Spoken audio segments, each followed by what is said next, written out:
asalaamaaleykum suñu mbokku téléspectateurs yi seetaan seen xaas TV ak suñu mbokk internet yi nga xam ne saa su ne ñu ngi ànd ak programme bi di ko suivre fu ngeen mën di nekk rawatina waa bitim réew ñi nga xam ne ñooy doomu réew mi di les sénégalais de la diaspora ñi ñuy seetaan saa su ne di ñu bàyyi xel ak ñi nekk ci biir réew mi fu ngeen mën di nekk rek ñu ngi ànd ak yéen si seen programme bi nga xam ni saa su ne dañ leen koy jagleel tey nag ñu dellu si émission bi nga xam ni moom la ñu dippee yaatal géew bi nag lu mu undu mooy lan képp koo xamante ni ji rek am nga sa kàddu fas yéene koy yëkkati jëme ko ci jéemale réew mi kanam ak li koy doxal dañ la ciy ubbi suñuy bunt ci loolu moo tax tey ñu doxantu daal di seet si benn militante bu mag boo xamante ni ji mi ngi nekk fii ci Yeumbeul Sud nekk ci parti boobu di APR di wuyoo ci turu Amy Amar kon dañ koy jox kàddu gi rek mu nuyoog askan wi nuyoog Sénégal nuyoog waa àdduna laata ñuy dugg ci li nga xam ne rek mooy laaj ak tontu yi fas yéene dox suñu diggante soxna Amy ñu ngi lay nuyu. maa ngi lay fay mon frère di la dalal ak jàmm fii sama kër di nuyu sa naataango yi nga àndal ñëpp di nuyu waa Sénégal yëpp waaye di nuyu aussi le département de Pikine rawatina Yeumbeul Sud gi ma bokk di ci milité maa ngi nuyu ñëpp jël naa nuyoo département Pikine yëpp teg ko ci loxo monsieur le maire Ablaye Timbo mu nuyul ma ko ci 16 communes yëpp. ci loolu comme niñ koy faral di defee saa su ne suñu jàkkaarloog suñu invité dañ koy laaj moom mooy kan fan la jaar ak lan moo la dugal ci politique maanaam sa parcours nga wax ko un tout petit peu ñi nga xam ne ñoo ñuy seetaan pour ñu gën a xam kan mooy Amy Amar. waa Amy Amar benn militant wu APR la nekk fii ci Yeumbeul Sud ànd ak président de la République. ndax ku ne xam na ni bi mu jógee ci Ablaye Wade la ku ñu ci bari topp ko ànd ak moom bokk na ci li ñu dugal ci politique ci moom lañ njëkk a defee politique ci président Macky Sall boobaak léegi nag ñu ngi ci parti bi ñu ngi ci def aussi la ñu mën waaw. ci loolu mën nga dellu si sa jaar-jaar ak lan moo la dugal ci politique. waa lan moo ma dugal ci politique wax naa la ko léegi nee naa la xëy na injustice bi ñu gisoon président Macky Sall doon ko dund ci biir PDS xëy na loolu bokk na ci li tax ñu soobu ci politique pour jàppale ko aussi dañu am fii mais sama benn maire moo ma dugal sax ci parti bi rakk la ci ministre d'État Mbaye Ndiaye moom bokk na ci ñi fi njëkk a taxawal APR loolu yàgg na c'était en 2008 doon jaay ay carte membre jaay ay yére booba xamaguñu sax lan mooy politique ñu soobu ci dugg ci ànd ak moom daan dem kër rakku Mbaye Ndiaye bi nekk Jidde Caare kaw daanaka xamuñu woon ni sax dangaa war a militer Yeumbeul wala danga war a militer fee ñun daal gis nañ ni président Macky Sall bëgg na dara ñu ànd ak moom bi ñu demee ba 2010 nag ci la ñu ñëw fii xamanteek waa commune bi monté fi ñetti comité fii ma dëkkee booba ak léegi nag comme ñoom ay mag lañu ñu ne ma comme yow yaay xale ca yaay mën a dox yenn yëf yi mën nga jël lépp nga doxal ko ca booba ak léegi defe naa ni doxaluma fi loo xam ne xeeb nañ ma. ci loolu mën nañu xam Amy Amar ci li nga xam ni moo jëm ci ay activité politique am fi nga xam ni mooy base am di Yeumbeul Sud bi nga duggee ci politique bi ak léegi nan nga fi wane sa bopp. waa lan laa fi wane sama bopp comme tous les responsables rek teg ay activités nekk bu élection jotee li nga mën mooy jox président Macky Sall say carte ak ñi nga dëkkal ànd ceeg moom defe naa ni moom la tous les responsables di def. ci loolu ba tey ci li nga xam ni moo jëm ci wàllu maanaam commune bi nga xam ni mooy Yeumbeul Sud ku ne xam na ni banlieue la bokk te banlieue ku ko wax jafe-jafe banlieue ku ko wax tamit wax li nga xam ni mooy inondation surtout si jamonoy nawet bi ñu nekk mais banlieue ku ko wax tamit wax li nga xam ni mooy maanaam manque d'emploi chômage bi bari na fi yow en tant que leader boo xamante ni da ngay militer ci parti au pouvoir muy APR tey lan nga jot a xalaat pour andi changement ci commune bi nga xam ne fu ngeen. waa d'abord dama lay tontu ci inondation bi nga wax ba pare parce que defe naa ni président Macky Sall am na jéego yu baree yu ñu ci dox ci banlieue bi ba nga xam ne lu ci bari wàññeeku na chômage bi nag defe naa ni bari na mais lu ci bari mi ngi wàññeeku parce que nag wax dëgg yàlla ak président Macky Sall jàpp naa ni chômage bi xaw na wàññeeku tuuti donte mënul dajal lépp nag waaw surtout banlieue bi metti na fi trop may ñaaxaat tous les leaders nag tous les responsables ba ci président Macky Sall mu gën a dugal loxoom ci emploi wu ndaw yi waaw. ki nga xam ni moo jiite maire yu Yeumbeul Sud nga xam ni yow yaa ngi nekk ci benn wàll mu nekk ci beneen wàll naka ngeen di dundee politiquement ci biir commune bi est-ce que déggoo am na walla léeg-léeg ngeen am ay jafe-jafe. waaw kooku xam nga déggoo mënul am parce que fa mu féete la ca defe naa ni moom doxalul ni population Yeumbeul ñoo ko tax a jóg moom affaire parti la jiital ba pare parce que politique dëgg la waaye nag bu ñu ñëwee Yeumbeul Sud nañu xool intérêt Yeumbeul ñu dox ci kenn ku ne nëbb fi nga bokk ba Yeumbeul Sud solution bi nga ci bëgg ñu am ko mais moom nag wax dëgg yàlla maire la par défaut parce que ku xool xam ni mu ñëwee ba ñuy campagne 2014 yépp fekk ko fi du woon su candidat boo xamante ni moom la fi PDS tegoon waaw comme affaire yi du woon direct moo tax les conseils municipaux xëy na ñoom ñoo ko voteel pour mu nekk maire mais wax dëgg yàlla ñun sóoraale wuñ ko et puis tamit suñu divergence ci la bokk ñun waa APR. dañ koy tudd mooy monsieur Bara Gaye ñëpp xam nañ ko moo nekk maire commune Yeumbeul Sud ndaxte boo xoolee ci ñaari maanaam leader politique yu bokk benn gox te bokkuñu maanaam fu ñu militer parti yu wuute loolu est-ce que des fois tamit ñi nga xam ne yow ni nga bëgg doxalee carrément ci biir commune bi est-ce que dina yomb ci yow. waa du mën a yomb parce que xam nga lu tax neexul tey bu ñu sañoon APR mooy gérer commune bi. ba nga xam ni li ñu bëgg yépp ci politique dinañ ko fi mën a def mais tey da lay leer ni ñun am na dama lay nettali rek benn anecdote ministre de la femme daf fi ñëwoon seet si ñu abboon nañ ko maison de la femme bi ba pare pour ñu nekk fa dañoo dem ba egg rek ñun wala lu dul vigiler nañu doo leen fi dugg xam nga loolu bu fekkoon xëy na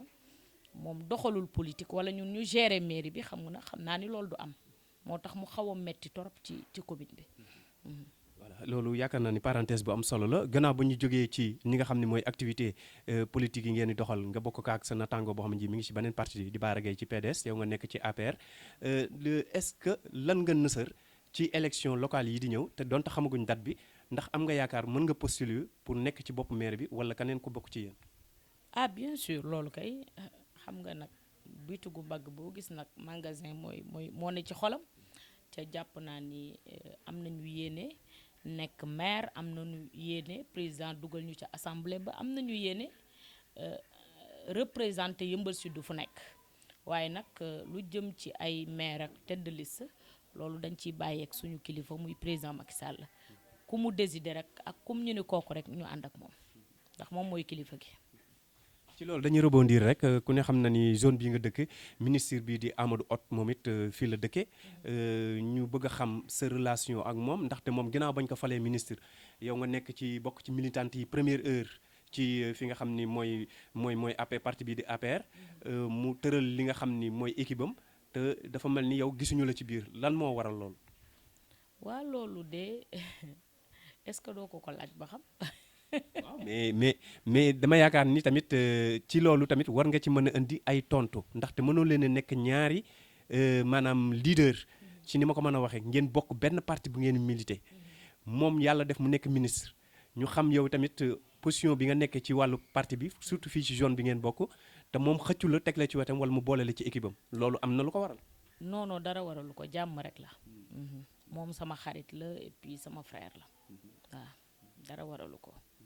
xëy na xam nga nit moom comme prérogative bu nommé président de la république moo ko am mooy xool ki ko neex mu nommé ko moom it mooy xool ci cabinet ñi mu sentir mu dugal leen ci man je pense que ni ñaan naa yàlla nag wax dëgg yàlla président Macky Sall jox ma décret wala beneen naw lay ministre am nag dugal ma ci cabinet loolu lay xaar ci politique mais wax dëgg yàlla te it nag mu jël ci Yeumbeul Sud ñoo xam ni méngoo nañu ko mérité nañ ko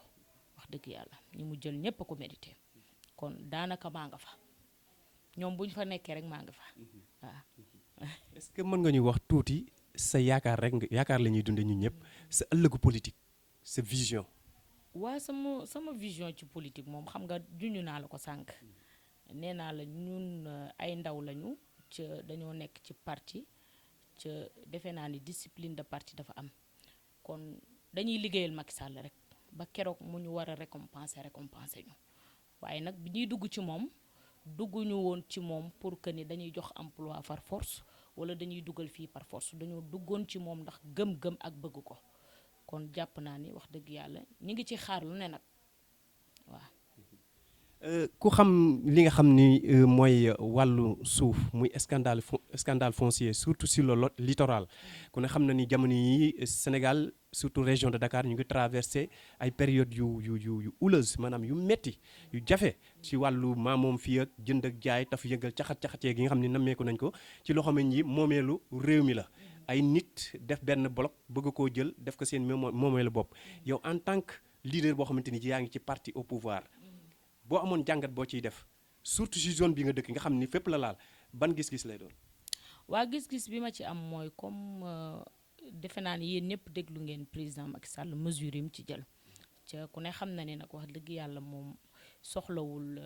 ñi nga xam ni ay baadoola lañ wala ñeneen ñu leen di teg lu leen naqari parce que am na lu bari lu mu ci jot a dund moo tax loolu seetaan ko defe naa ne comme moom mooy kilifa gi am na lu ci bari loo xam ne jël na ko ci ay mesures ca defe naa ni su ci paree rek sénégalais dinañ apprécier. yow yaakaar nga ni am na lu ñu junj ñu ne li nga xam ni mooy délibération yi nga xam ne ñu ngi ko doon amal ci au niveau des communes maires yi ak accompagné par le sous-préfet ñu def délibération bi jox dagg fii jox ma Samba jox ma Demba loolu président am na lu mu si junj ni dañ koy foqati si ñoom déjà di ko doxal est-ce que gis-gis boobu ànd nga ci. ankay lu ma ànd la waaw parce que xam nga nit nag waroo mën a jël loo xam ni moomuloo ko kon am na sañ-sañ moom en tant que président mu foqati ko jox ko ñu ko moom loolu defe naa ni sénégalais yëpp ko apprécier ci li ma jàpp. ñu continuer rek rebondir ci li nga xam ni mooy beneen laaj bi mi ngi jëm ci jamono yi tamit réew mi yëngu na ci insulte au sommet de l'État maanaam ay kilifa yoo xamante ni ji ñu ngi génn ay wax yu ñaaw ay kàddu yoo xam ne seeni doom sax yi ñu jur yaakaar naa rus nañ ko def ñoom ñu koy defante seen biir dañu bokk benn teen bu ñuy naane muy parti bii di APR yow en tant que militante tey boo ci amoon looy wax jëme ko ci ñoom lan lay doon. waaw xanaa am lu ñu metti nag loolu parce que loolu moom defe naa ni kenn rafetlu ko ndax ku ko bëgg a rafetal sax nag moom nit ñi génn ci yow ndax ñoom bu ñu xooloon ci seen leader muy président Macky Sall defe naa ni duñu saaga duñu xaste duñu def dara parce que nag ku ko xam-xam ko ci yar ak teggin ak wax lu baax loolu la ko ñëpp xamee kenn xamewu ko wax loo xamante ni nit dinañ ko ci xeeb man dama jàpp ni mbir mi du siiseloo kase parce que nag ñoom ñett ñi ko séq ñëpp ki génne audio ki waxanteeg tey waxi siiseloo rek la ñëpp gis waaye ñeneen ñi lu ñu wax kenn xamu ko kon defe naa ni man dama jàpp ni président Macky Sall dama koy woo foofu muy Farba muy Yakham ni mu def siiseloo moom it mu punir boobu mu ko def mu def leen ko parce que ñoom ñett ñëpp parce que nag arrogance dafa jaaduwul ay nit jox la ay ndombal tànk pour nga représenter leen ca assemblée ba defe naa soo leen mënul xeexal war nga mën a téye sa intérêt personnel boo xamante ni nekk di saagante ak di wax lu ñaaw loolu moom kenn rafetlu ko lu ñu ñaawlu la. ci loolu xam nga souvent parti bu fi jaar bu ne muy parti PS muy PDS ba ci APR dañuy am li ñuy wax école du parti mais li ñu ci jàngat daal mooy hormis PS ñoom ñoo doon jël seeni militants ñoo xam ne ji ay tuutànk lañ doon ñu former leen ba nga xam ni luy politique dañ koy maîtriser dinañ xam ni ñuy waxee dinañ xam ni ñuy toogee dinañ xam ni ñuy defee mais dafa mel ni loolu bi Ablaye Wade ñëwee jéem na ko sottiwul te ñi nekk ci tey ci nguur gi ñu ci bari foofu la ñu bàyyeekoo ànd ak Macky Sall mu wóor ni loolu continuité la mais continuité boobu dafa nekk continuité boppam ji rafetul te jëmewul réew mi kanam yow en tant que militante nekk ci biir kii bi est-ce que école du parti bu APR bi war ñu ko xoolaat. waaw war nañ ko xoolaat bu baax loolu moom dama ciy ànd ak yow à 100% parce que nag ñun ci parti bi la ñu nekk milité ci nekk militant première heure musuma gis ku ñu mës a convoqué ci école du parti ba ki ko jiite daal musuma koo gis mu convoqué kenn ne la lii ci parti bi wala laa ci parti bi loolu moom wax dëgg yàlla président Macky Sall moo ci war a jël ay mesures am mu xool bu fekkee ne kam ko dénk mënu ko gérer mu xool keneen ku ko jox pour mu gérer ko parce que école du parti dafa baax ci parti. ci li ñu jeexalee parenthèse boobu yow en tant que militante far dafa neex nag voilà ñu ngi laam-laamee président dina am 3e mandat ñii naa waru ko am ñii naa du ko am yow en tant que militante nga wax sa gis-gis ci par rapport ak 3e mandat bi war na mën a nekk wala déet. El Hadj dama bëgg a dugal de ah El Hadj waaw xam nga man nag wax dëgg yàlla li ma la expliquer rek comme dañoo am kilifa muy président Macky Sall dañ koy déglu rek lu mu wax ñu def ko waaw loolu moom mënuma ci sori. entre parenthèses léegi dañuy jeexale rek waxtu waa ngi ñuy def li nga xam ni tey moo sonal àdduna bi yëpp ba teer fii ci Sénégal mënuñoo wax ci interview bi sans autant que tamit ñu prononcé aussi mu jëm ci li nga xam ni mooy pandémie bi di mbas mi ñu koy wax ci wolof muy coronavirus ñi ko gën a xam tey mu dugg ci àdduna bi ba ñëw teer Sénégal ñu koy dund bu metti nag yow en tant que jigéen d'abord mais en tant que tamit sénégalaise rax si dolli nga nekk militante boo xamante ni ji APR moo nekk ci nguur boppu réew mi tey boo amoon tey benn jàngat booy def ci ni mbas mi doxee actuellement ak jafe-jafe yi mu indi ci réew mi lan lay doon. waaw d'abord dañuy massawu sénégalais yépp waaye dans le monde entier ci mbas mi nga xam ni moo ñëw daanu ci suñu kaw muy loo xam ne lu metti la wax dëgg yàlla indi na crise boo xam ni àdduna bi yépp ñoo ko bokk. waaw man nag dama ci féliciter d'abord le président Macky Sall parce que nag def na ci ay jéego yu am solo jël na ci ay mesures def na fi couvre-feu xëy na tamit xam nga sénégalais yi moom comme dangaa def sa couvre-feu bëggal leen jàmm et puis bëgg wax dëgg yàlla mbas mi bañ a laal kenn ci ñoom xëy na ñu ci bari couvre-feu bi arrangé wu leen marché yi ñu tëjit ñu ci bari arrangé wu leen xëy na ñu di ko wax ba xëy na mu xaw a metti daal parce que jàpp naa ne nit ku laan la sangul sa taar la bëggal waaye nag comme noonu la demee ca bàyyi nañ ko nii moom it jël na ci ay mesures am nit ñi takk ay masque respecter mesures barrières yi gel yi aussi nañ ko respecter heure bu nekk sangu raxasoo saabu waaw buñ ko defee daal jàpp naa ne dina fi jóge. ci li nga xam ne tamit mbas mi maanaam bàyyeegul dafa mel ni saa yu xëyee day gën a yokk saa yu xëyee nit ñi tamit maanaam ñi ci loru di génn àdduna ñu koy gën a nemmeeku te bu mel ni Sénégal yi léegi dañoo bàyyeeku ba ñëpp ràññeen dañoo bàyyeeku ndaxte dañ ne lu yàgg ak yow rek bu yàggee nga miin ko xañ na miin gi ñu ko miin moo tax ñëpp daal di bàyyi seen loxo waaye ba tey mi ngi fi tey boo amoon maanaam message boo xam ne da nga koy lancé surtout population bi nga xam ne ñoo dëkk ci banlieue bi nga xam ne ak nawet bi nii salte gi poto yi yow en tant que leader nga dëkk fii ci banlieue bi si Yeumbeul Sud ban message ngay lancé population sénégalaise entière mais également rawatina fi nga xam fi ngay. waaw wax naa ko léegi comme ça ñu gën a moytu rek ñu gën a moytu set gi aussi ñu gën cee farlu surtout parce que banlieue la ñu nekk population bi gis ko dëkkuwaay bi ni mu demee nit ñeek ñooñu. nañuy takk seeni masque parce que loolu lañ ci xam parce que feebar bi nag wax dëgg yàlla mënoo jël couvre-feu à vie wala 1 an nga di ko def parce que xamuloo kañ la fiy jógee waaw kon nag li ñu mën rek mooy ñu gën a set gën a farlu ci yëf yi ndax feebar bi tamit mi ngi fi ca lu am la ñu ci bari dañ koy soofantal waaye lu am la ca mi ngi fi wax dëgg yàlla ndax président Macky Sall jéego yi mu fi def rek war naa mën a tax kenn ku ne toog sa kër ndax nag ku ne jël na ravitaillement complet dugalal la ko sa biir kër kon defe naa ni état moom li mu mën def na ko. kon xam naa ni dañuy jox rek waxtu wi dab nañu nga kàddu gi nga xam ni moom ngay tàggatoo wala loo xam ne ji waroon nañ la ko laaj te jotuñu la ko laaj boo ko ci mënee waxaale nga wax ko ci laat ñuy yëkkati jotaay. waaw defe naa ne xanaa laaj nga ma lépp de foog naa. kon nag tàggatool ak askan wi. laaj nga ma lépp xanaa benn. coow li am rek ci ministre de l'environnement muy Abdou Karim Sall ñu koy ñaanal aussi yàlla def lii ñu nga xam ni moom la nekke yàlla dindi ko ci moom parce que nag man de personnellement jub rek laa xam ci moom wax dëgg yàlla kon yàlla na yàlla teggil ko loolu rek la ñuy ñaan waaw. loolu yaakaar naa ni dañ koy fàttali rek parce que boo ko waxee noonu ñi ñuy seetaan xamuñu ko la ko waraloon mooy ñaari bus yoo xamante ni ji muy rabi àll yooyu niroog kéwél ñu koy wax kéwélu àll moom la ñu jëlee ci forêt classique bi doon koy yóbbu si ñi ñu ko waxee ci information ni moom fa mu ko doon yóbbu propriétaire am la propriété am la léegi nag ñu ñaari bis yooyu jot a faatu mu indi coow lu bari ñii ni moom la ñii ni du moom indi na coow daal kon loolu nag dañ ni